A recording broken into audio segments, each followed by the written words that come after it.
Hello friends, welcome to Shubhashree cooking hub. आज आपण सहित मुझे गोटे नुआ रेसिपी शेयर करुच्ची। देखंतु एकदम घरोई उपाय आपण निज घरे भी बनई पारे।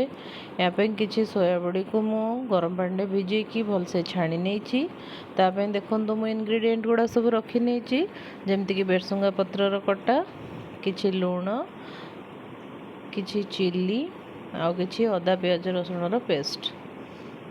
देखो ये सबुतक देकी आम ए कॉर्नफ्लोर देकी भलसे ताकू मैरिनेट करनबा। मैरिनेट करिकी 5 ରୁ 7 मिनिट किंबा अति बेसी 10 मिनिट पर्यंत आपण मैंने साइड करी रखिदेवे, जहाँद्वारा कि कॉर्नफ्लोर सोयाबड़ी सहित भलसे मिसीज।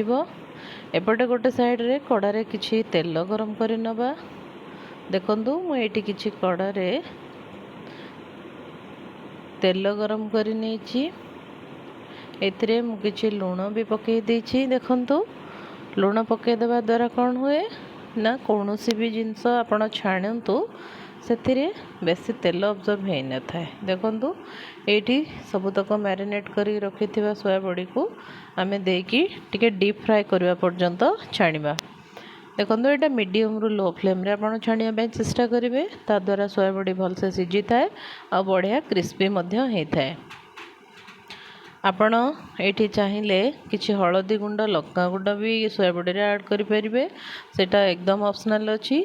देखंतु मोर ये सोयाबड़ी बहुत भल भाव छाणी हो गला। इठू किछि तेल खसी पड़ापी या साइड कर रखिदेवा किस समय। देखंतु मुझे आपको ए सोयाबड़ी केते बढ़िया से बनिकी रेडी हो गला संध्यार स्नैक्स पे। आपको यहाँ बहुत ही भल लगे। देखंतु मुझे आपको देखौची एटा केते क्रिस्पी होती, केते कुरकुरे भी।